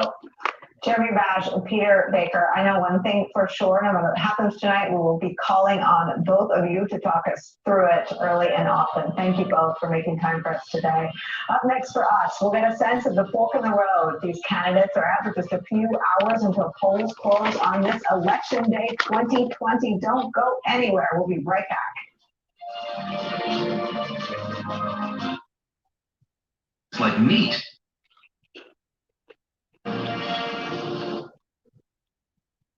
Boarding up, worried about potential violence or disturbances with one side or the other that might not be pleased with results. That is, even if we get those results one way or the other tonight. Mayor Pete Buttigieg, of course, the former presidential candidate, on the worries about that. Mayor, very good to have you. I was thinking about it because I finished recently your book, Trust, America's Best Chance. And while we didn't get into the violence issues per se, one of the things that stands out is the fact that there comes a time when people just have to kind of calm down, look back at our past, look to getting over our differences. I don't know if tonight's going to be the night for that, or even this week. Are you worried when you see what you're seeing now with stores boarding things up, worried that it could get nasty? Well, I think there is that concern, and I appreciate you taking an interest in what I was writing about, the importance of the role of those who lose, accepting the results. That's actually one of the most important functions in democracy. Look, I've been in elections where I win and elections where I've lost, and Obviously, winning is a lot more fun, but we need to accept the results of what our democratic system has presented us with. I don't care which side you're on or who got the upper hand. That's just fundamental to who we are. I do believe that we're capable of doing this. Look, this country's held elections during pandemics, during wars, and we've come through it. But there are going to be a lot of people, either way, who will be upset. And I'm also concerned that if we don't get results right away, some folks might get more and more agitated. You got to remember that it's taking a little while to get a final result. That's because people are doing their job, counting the ballots with integrity, making sure every ballot gets counted.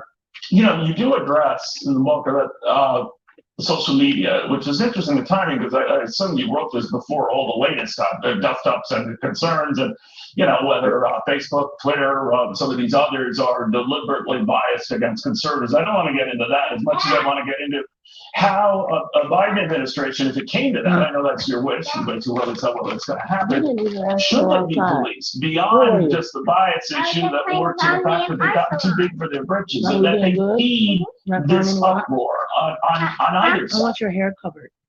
Yeah, so there's a whole set of issues around tech that are going to have to, they're going to require a lot of policy work. One of them is the monopoly issue, right? The fact that they've gotten so big that they're using that to crush competition. There's a case against Google, Google on this basis, but they're not the only tech company that's going to face these issues. And we do need that to get more serious about monopoly law. That's kind of separate from the other issue you raised, which is what's going on with the content. Obviously, some really complicated First Amendment issues here because free speech is so important. And at the same time, why is you smashing my chip? Responsibility. Why are you doing that?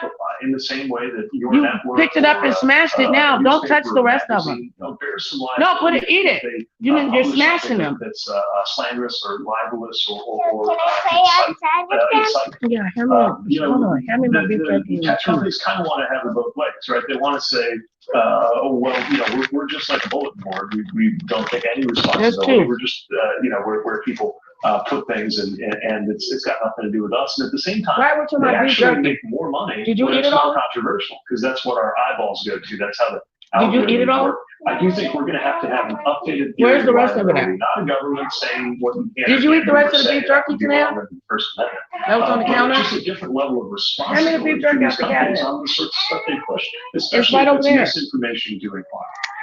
When we talk about the results tonight, Mayor, and how long it could drag on, and it's incumbent on each side, obviously, to practice and really try to live up to just waiting until the results are final.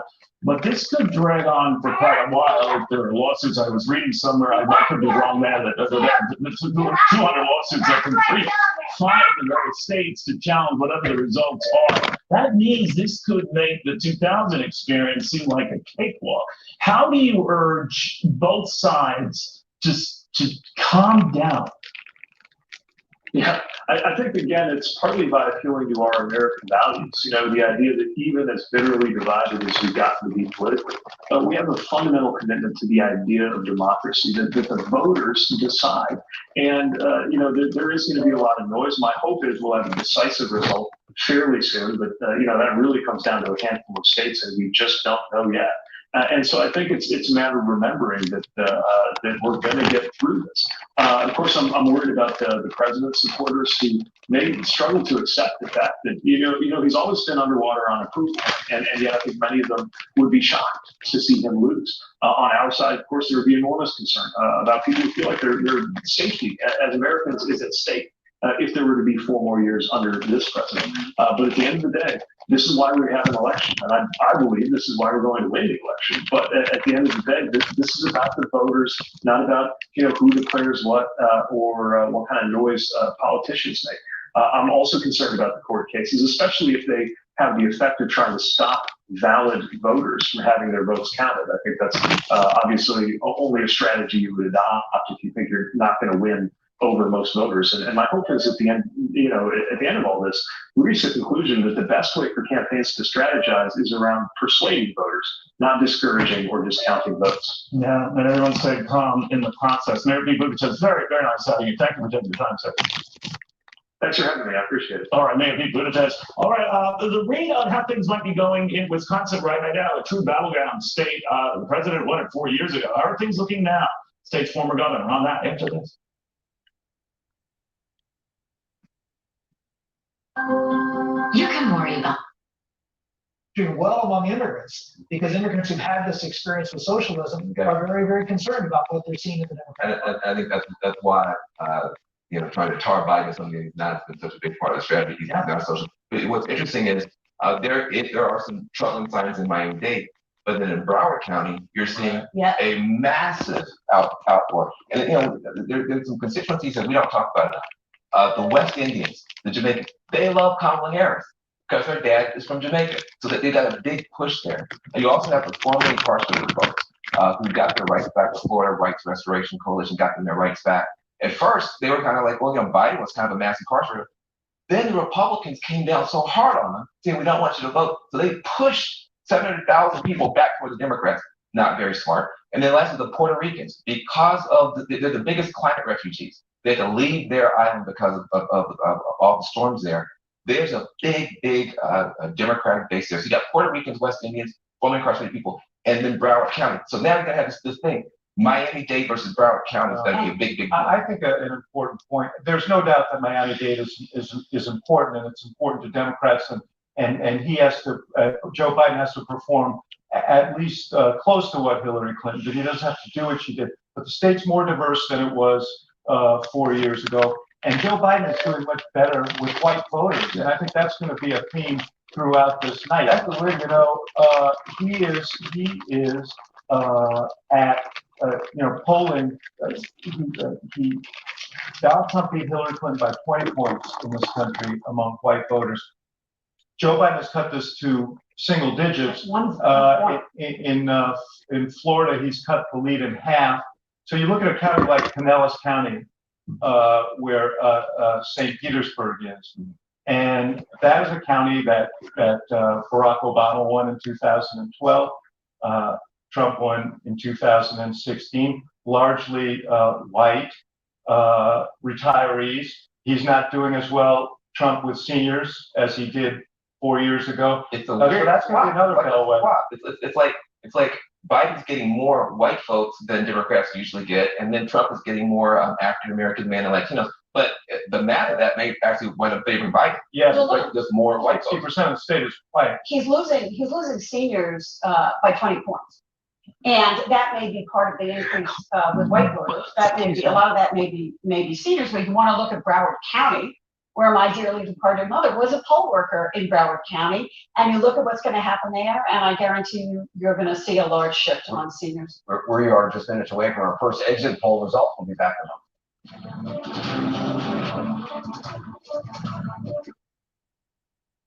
moment. Deadline, you may be able to save money and Consulting, but we also write. We take care of ourselves, huh? A couple miles at a time. We've both been taking Prevagen for a little more than 11 years now. After about 30 days of taking it, we noticed clarity that we didn't notice before. It's still helping me. I still notice the difference. Prevagen, healthier brain, better life.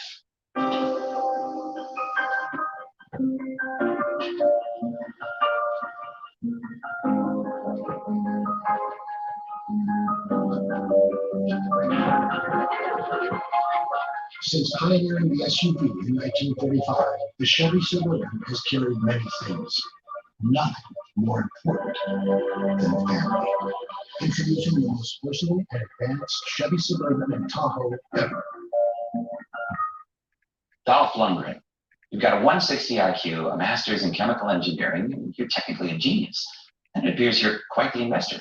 I like to trade. Well, TD Ameritrade has pros ready if you need help, say, talking through a new strategy, just in case. For a list of quality candidates from our resume database, so you can start hiring right away.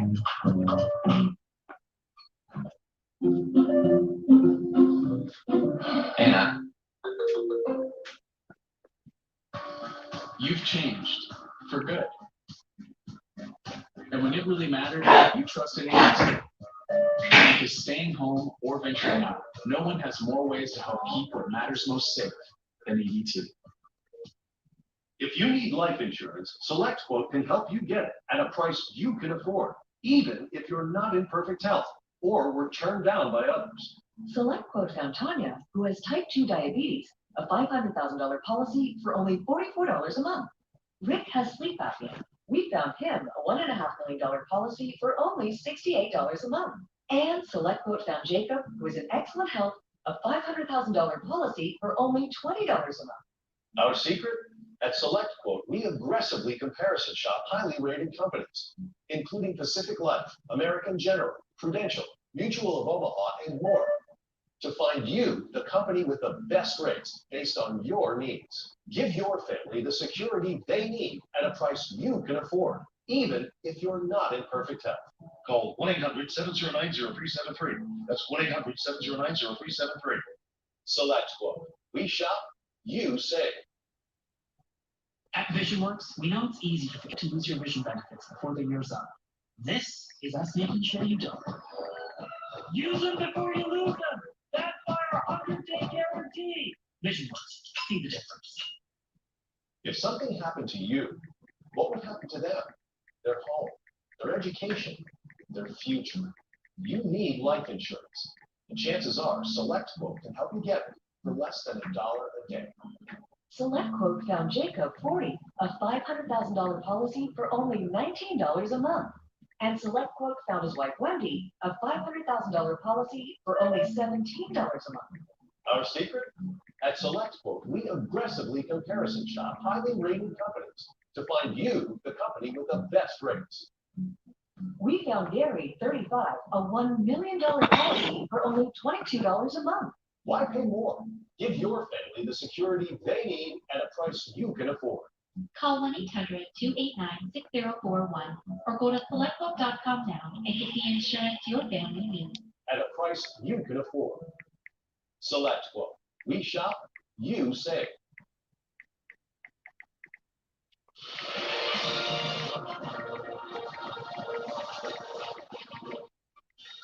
Good afternoon from New York. I'm Chris Hayes, and we are now officially 1 hour away from the first polls in the country closing in parts of Indiana as well as Kentucky on an election day in America where basically no news so far is good news. This is what I want to explain. Nobody wants lots of incidents and reports of wrongdoing, and so far things seem to be progressing smoothly.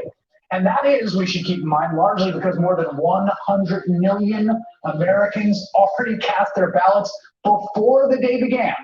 All of the in-person voting systems across this country that could have been faced today with an enormous crush amidst a pandemic raging out of control, they have had that load lifted for them. I've personally heard reports from people all over the country who are used to waiting in line to vote in person election day saying today has been easy, and thank God for that. Just within the last hour, Joe Biden spoke about what he is hearing about the turnout so far. What I'm hearing is that there's overwhelming turnout, and overwhelming turnout, particularly of young people, of women, and there's an overwhelming turnout among African Americans, for example, in Georgia and Florida over the age of 65. So, I mean, the things that are happening bode well for the base that has been supporting them. But we'll see. We'll see. Despite or because of the coronavirus pandemic, we shattered the record for early voting already. And while we do not know what the final turnout numbers will look like, it does seem reasonable to expect a historically high turnout election based off of everything we've seen up till today. We're going to begin with our correspondents who are fanned out across the country, polling places in key battleground states. NBC News correspondent Rahima Ellis is at a polling location in Philadelphia. NBC's Morgan Radford is in Charlotte, North Carolina. Rahima, to you first. How's it been? It has been relatively quiet and easy, just as you mentioned in your introduction to all of this, Chris. This morning here at the Fillmore, which is a famous location in what's called Fishtown on the waterfront, is a very diverse community, a neighborhood here in Philadelphia. People lined up around 5:30 this morning, around the block almost, to get in here for 7 o'clock. They were concerned that they might see super long lines. Once they got in to the Fillmore, it's a place that holds about 2,500 people. They had no problem voting. Since then, we've seen a trickle of voters coming and going. No incidents reported whatsoever in this area. I should also tell you that one of the things at this location, they said this time last year, they had a 62% turnout of registered voters from this community. Before today, they had a 52% turnout of registered voters in early voting. As of today, 24%. So they are 74% of turnout of voters in this area in this election versus only 62% from 4 years ago. So for them, this is a very solid turnout. What have people been saying? First, they're talking about COVID-19 is something that's on their mind. They're talking about the appointment of federal judges. They want to see competence in their officials, particularly in the White House. And they're also concerned about criminal justice and police reform. And I should tell you, Chris, that police reform is literally on the ballot here in Philadelphia. There's a question that's saying to people, do they want to see a change in the police stop and frisk policy? Voters here in Philadelphia have an opportunity to make a decision on that. And it's coming after, just last week, there were riots following the police killing of a Black man just last week here in Philadelphia. So these are issues that people are thinking about in this community and they're voting on. NBC's Rahima Ellis, thank you so much for that dispatch. I want to turn now to NBC News correspondent Morgan Radford, live in Charlotte, North Carolina, a hotly contested state. What have you seen today in Charlotte, Morgan? That's right, Chris. I'm back in my home state of North Carolina, and at this hour, there are two big things we're keeping an eye on. Number one, this afternoon, we heard from the State Board of Elections, and they said there will now be a 45-minute delay in reporting results from precincts across the state. That's because there were just a few polling locations that are going to stay open a little bit later because they got a later start. So again, that does not mean that all the precincts tonight will be open 45 minutes later, but they must wait 45 minutes to report until that last polling station closes.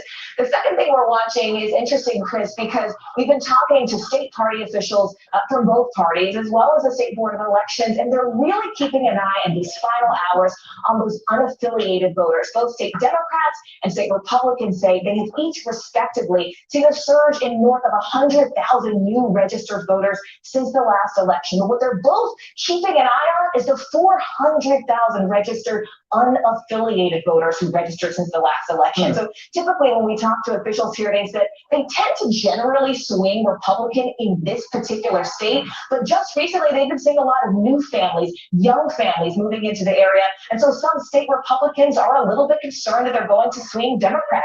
We've been here at the polling station talking to people all day about the issues they care about. They've talked about the pandemic, response to COVID-19. They've talked about jobs, healthcare, the economy, the things that you would expect to hear from people in a battleground state in a hotly contested race, not only for the presidency, but also for the Senate. That's what we're hearing now is 2.5 hours before those polls close. But again, we will not hear anything about the reporting of those results until 8:15 tonight, Chris. Morgan, thank you for that. Great reminder to everyone who's watching this today as those numbers come in, Ds, Rs, unaffiliated. Those margins behind those labels mean a lot. They can determine the course of the election. No one really knows what's up, except in a few rare instances, maybe in Nevada, where they've got a pretty good track record. But keep that in mind. We don't know what those splits are of unaffiliated voters. We don't know the splits of Rs and Ds. Joining us now, Ron Klain, senior advisor to the Biden campaign, former chief of staff to Joe Biden and Al Gore, and former White House Ebola response coordinator, and MSNBC political analyst Zerlina Maxwell, host of Zerlina on Peacock, and Senior Director of Progressive Programming for SiriusXM. Ron, I saw an item today, there's been lots of, I think mostly boning and attempts at a psych job from the Trump camp about when he might declare victory, etc. I saw this today, reported in Axios that if news organizations declare Joe Biden the mathematical president-elect, he plans to address the nation as its new leader, even if President Trump continues to fight in court, advisors tell Axios. Tell us more about that. Well, look, Chris, Joe Biden doesn't decide who won the election. Donald Trump doesn't decide who won the election. The American people decide who won the election. And if the results tonight or overnight or whenever they come in show that Joe Biden has won the election, the country as someone who's won the election. We're not going to get in front of it. We're not going to leapfrog it. We're going to let the voters decide the outcome. That's who is the judge in our system. It's not the candidates, it's the voters. And we're seeing record numbers of this. You said before, record numbers of them come to the polls, voting early, voting in person. Their voices will be heard tonight, and I'm very hopeful that their voices will speak out for Joe Biden and Kamala Harris. Zerlina, we've gotten used to, particularly I think over the last 8 or 9 months, watching lots of failures at many levels. And one thing that's striking to me as we watch this election day, steamed towards its conclusion, 100 million voters voting early, that there's actually been a lot of success in administering elections in this country. In some ways, it's the kind of happy story thus far. A lot of policy interventions, thousands of people working as poll workers and doing very hard work to make sure Americans can vote safely. Absolutely, Chris, and I think that it's really the credit to organizing on the ground, not just on the Biden campaign and on behalf of Democrats, but also just the organic grassroots organizing that began with the Women's March on January 21st, the day after Donald Trump was sworn in 2017, and continued through the 2018 midterms and special elections since. And so I think that what you're seeing is people have planned ahead of time for what to expect on election day. And I think it's really important to establish that the fact that 100 million people have already voted, it allows the Joe Biden campaign to specifically target those folks in their voter database and universe that are left. And that gives them an incredible advantage on the day of GOTV. And so if you are able to just curb the drop off of 1 million voters in those 3 critical states that decided the election, that is sufficient, Chris. And so I think, to your point and open about when Donald Trump thinks he wants to declare victory, that's not up to him. It's going to be whoever gets to 270, as you said recently on your show. But also, I think the smooth nature of today so far, knock on wood, is the credit to organizers who have put themselves out front as Americans and are participating and engaging in democracy. And I think that is a really great thing to see on a day like today. All right, so I want you, Ron and Zerlina, to stick with me for a second. We want to go over to the man of the evening, Steve Kornacki, who has, I believe, our first look of any exit polls of the evening. Tell us about where these polls come from, what they say. Yeah, let's talk about this before I show you some of the numbers. It's the first wave of the exit polls. We're going to get more numbers over the next few hours, so some numbers are going to move around here. Obviously, exit polling is a little bit different this year. There's certainly more folks out at polling sites today collecting interviews with folks who went and voted early, but there was a lot more this year in terms of exit polling, of contacting voters in all sorts of states who had voted early, who voted by mail, who voted in person early, finding out who they were, calling them, including them in the exit poll. So there was a big effort placed in that. I'm going to show you just a couple national numbers about some broad things you're seeing here in the exit poll. I think this was an interesting question here, asking voters to choose between the 2 major themes here you really heard a lot about: controlling the coronavirus and rebuilding the economy. Which was a more important issue to you? And you're seeing here 52 saying containing the coronavirus, 42% saying rebuilding the economy. Again, national first wave exit poll, take that for what it is. Also, there was this, time of decision here. We talk so much about folks having their minds made up well in advance of this election. I remember in 2016, we were saying, wow, 85% had their minds made up well before the last month. Again, you're seeing the same number here, 85% saying, no, it wasn't the last month of this campaign. It was well before the last month of this campaign that they made up their minds. And then a couple of candidate qualities, we kind of threw at folks and said, which one matters the most to you? 4 different choices here. You can see 32% saying a strong leader. That was the most important thing to them. Having good judgment, clocked in at number 2, caring about people like me at 21%, and then uniting the country at 19%. These are the 4 main qualities. You see what folks were weighing in on there. So some broad sort of qualities of candidate character there, and then those 2 major issues, Chris, you hear about a lot. Can I ask a methodological question just to be clear on this? This is data that includes a sort of random statistical sampling of people that had already voted early and some people from this morning voting today. Yeah, traditionally, I just want to make sure that traditionally exit polls are, you just got folks, thousands of folks around the country at polling sites. That's still there, but in recognition of 100 million people voting early, now you've got, we say it's a poll in all these different states. It's a phone poll. But when you see these media polls in advance of the election where Biden's up 5 or Trump's up 2, those will have 800 people and then 900 people. We're talking tens of thousands of people here. So it's a very different type of poll, the exit poll. And it's been done for years in states that have heavy early voting. We're just doing it in many more states now. I want to go back, and I think we still have Ron Klain and Zerlina Maxwell here, and I wanted to follow up Ron about that. Again, these are not, I just want to be clear to everyone, these are not gospel, these are not outcome determinative. It's an early snapshot of a part but not whole of the electorate. But I did think the coronavirus question posed there, Ron, was interesting. I think in some ways, I think those two things aren't actually oppositional to each other. I think that getting a strong economy depends on dealing with the virus. But I'm curious your reaction to how you think about that issue and how it's played out in this campaign. Well, Chris, I think you're exactly right, which is obviously Joe Biden has, from the earliest days of this outbreak, been on top of it. He's launched a plan to deal with it. He's talked about all the ways Trump mishandled it. But I think the point is, whichever way those voters answer the question, Joe Biden is the better candidate for president. He has the plan to fight coronavirus. And unless we get the virus under control, we're not going to get our economy back to where it needs to be. Now, he has an economic plan to build back better. That's been part of it. I think when you look at these exit polls, what you're saying is basically voters strongly believing Biden is able to handle coronavirus, also a strong vote of confidence for him on the economy. I think those two things put together, plus his ability to unite the country and our discussion about how we're going to bring people together to solve problems, I think all those things are leading to what I hope will be a very good night for us tonight. You know, Zerlina, that polling on when people made up their mind is fascinating to me, and it points to one of the strangest features of the last 9 months of our lives. The craziest, most tumultuous 9 months that many of us have ever lived through, in which the polling and the politics were shockingly stable in terms of what we've seen.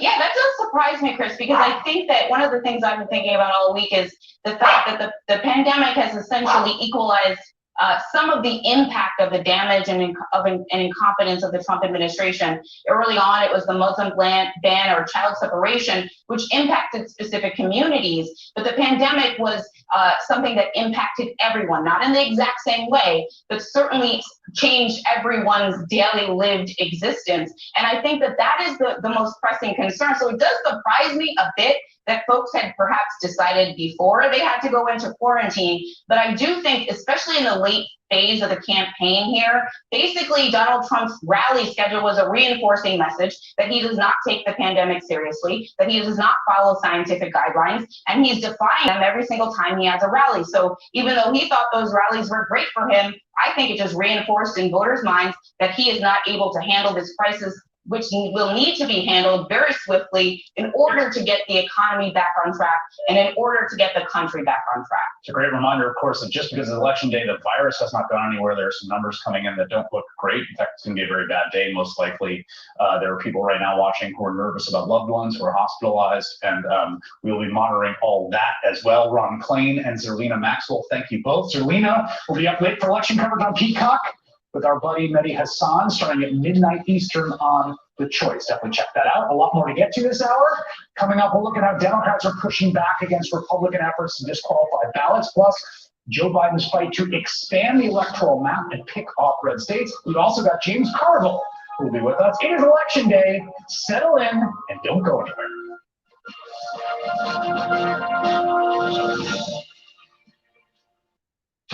This is Steve. He used to have still 7 p.m. Eastern tonight. Democrats apparently not taking any chances after what happened 4 years ago. Vice President Joe Biden campaigned today in Pennsylvania, and his running mate, Senator Kamala Harris, was in Michigan earlier. And just one thing we want to point out to our viewers, we have some breaking election news as results are starting to come in now from our Fox News voter analysis election survey. And you're going to see that on the side of your screen over there. It's a breakdown of all the data from the 50 states to help explain who's voted and why they voted and the way they did. And it shows us what issues are the most important to voters. And we're going to update that information all night. So, Dan, it is, I guess, not traditional to have, I guess, the entire ticket out there in swing states campaigning on election day. What does that tell you? Well, I think that the Democrats, when we talk about bedwetters, right? They are, they're soaked. How you doing over there, Ron? I mean, I can't imagine being somebody on the Biden campaign that has to take the phone calls from everybody, calling the columnists and the county chairman, calling the is everything okay? I'm hearing that's not okay, and the stars aren't aligned, and things aren't happening. But I think that they're smart not to take it for granted. Incumbents usually win. President Trump is a strong closer. His real code of politics job approval, or his approval, is at 46%. That is the same number that he got in the popular vote in 2016. Can he improve upon that?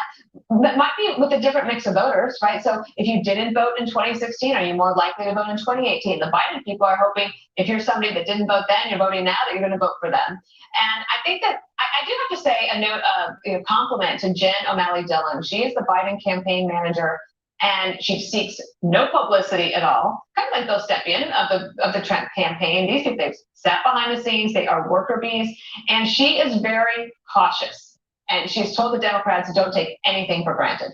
Right. I mean, we were told by the media, Juan, that this was a 10-point race and Joe Biden was ahead in every single battleground. It's obviously not the actual case. It's going to be a very close election. Jen O'Malley, as Dana was saying, was on a call today, and she said, well, here's how the Biden campaign can win if we don't win Florida or Pennsylvania. And a lot of people looked at that and said, whoa, I thought those two states were solid blue.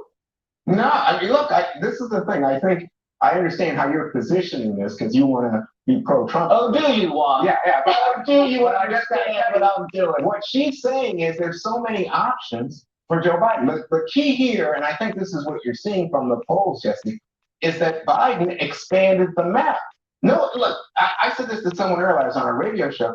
In my lifetime, when has Georgia been in play for Democrats? That's crazy, right? Well, when has Minnesota, Wisconsin, and Michigan and Pennsylvania been in play for Republicans? In 16, in fact, Trump won some of those. But now, this time around, those states look like they're stacked. But I think that Biden has expanded not only Georgia, we're talking about Texas, we're talking about Arizona, we're talking about Iowa.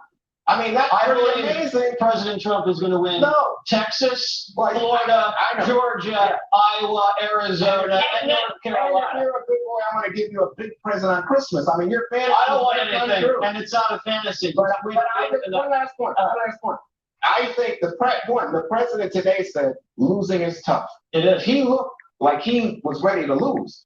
The second thing I'd say is, when the president says, oh, if there's counting votes late after November 3rd, that means after midnight, that means that the system is rigged, they're cheating. Look, that's not true. That's not evidence of corruption or ineptitude. That's just the way the state counts. Pennsylvania is likely, given all the historic rate of mail-in votes, they're going to come in later. I saw the president today. I think they said his voice was a little hoarse, but I think he did 5 events and got back to the White House Dagan at 3:30 in the morning last night. Yeah, left it all on the table. I sound like that, look like that every day because he was working his off, right?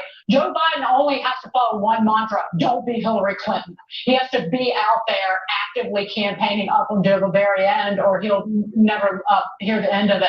But he also has to work against a quartet of horribles that have popped up to potentially unnerve voters in recent weeks. Fears of lockdown, because Uncle Joe ain't bringing your job back with empathy. Censorship from the literati and the super rich in Silicon Valley.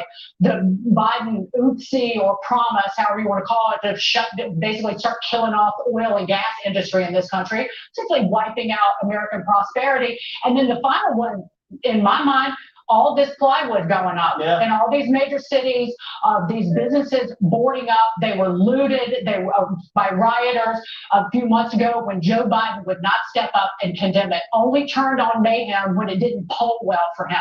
So those 4 things, not good for the Biden campaign. Yeah, and market up big today, Greg. You got 10 times richer and plywood. I heard you bought some stock in plywood. Well, yeah, I was at the market. I got some apples and some oranges and pears.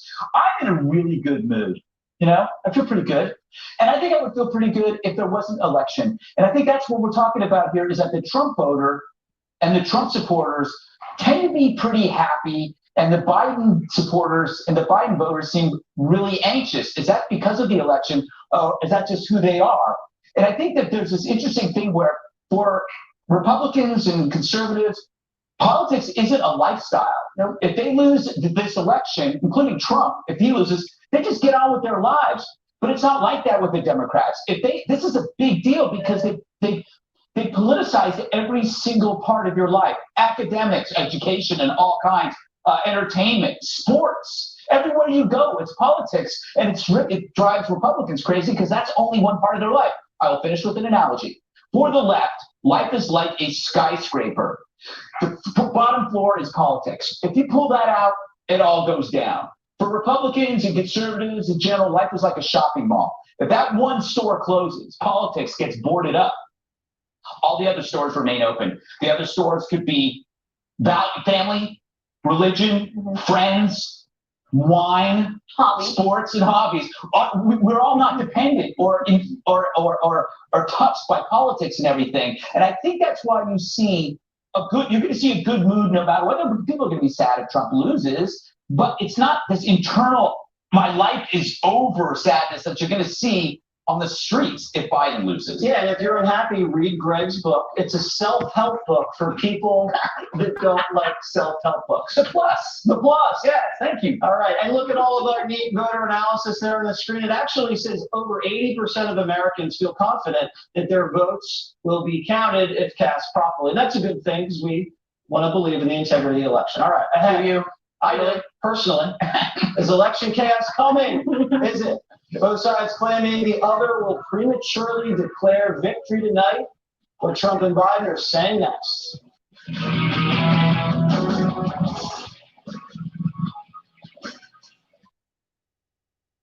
The level of anxiety, the level of this kind of emotional fatigue from people. Look, if you're a Muslim family, if you're from an immigrant community, if you feel vulnerable in any way, this has been a horrific 4 years. And so people, I think, would vote for Kermit the Frog over Donald Trump at this point. So that's going to be a big part of it. But I think what you're seeing is that Biden has actually won people over who were skeptical of him. I was one of the people who said, I don't think Biden's going to be able to make it.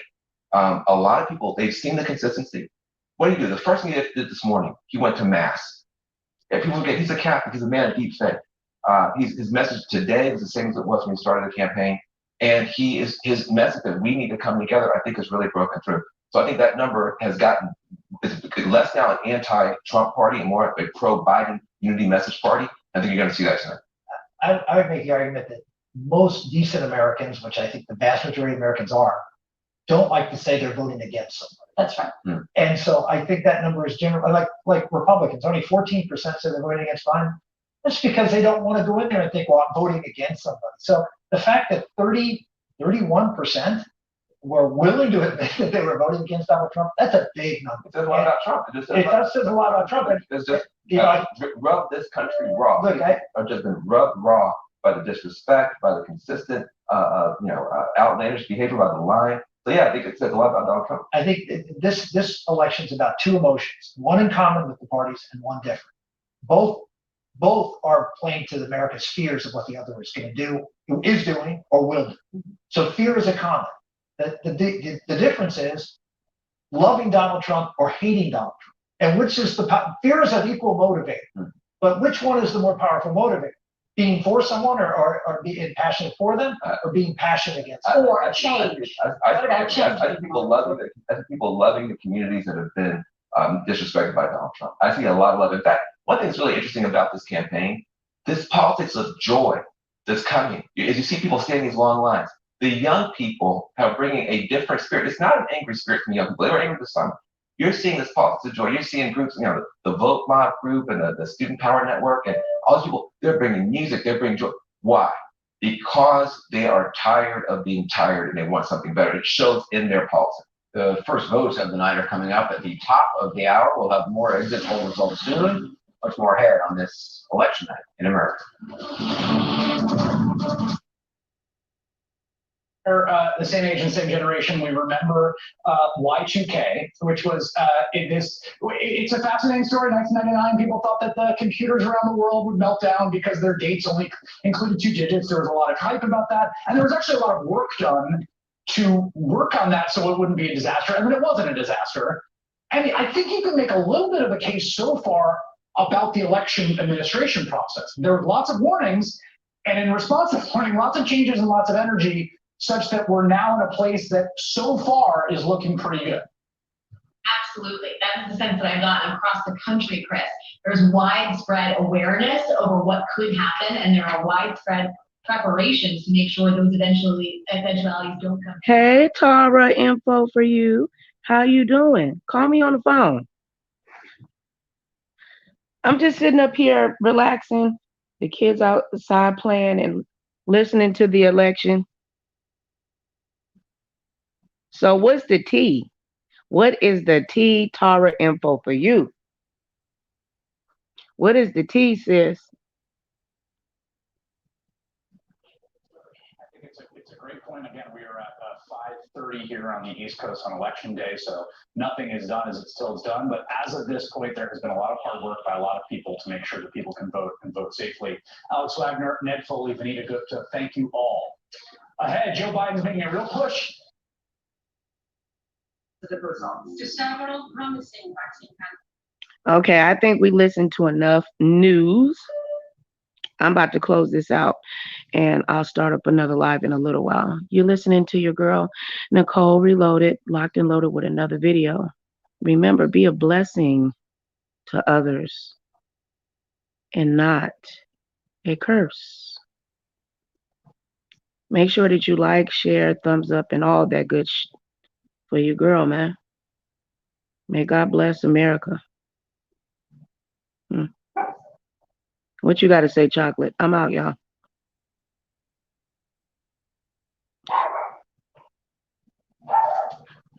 Oh, no, I accidentally deleted my video. I'm going to have to add it back on here. Now I'm mad.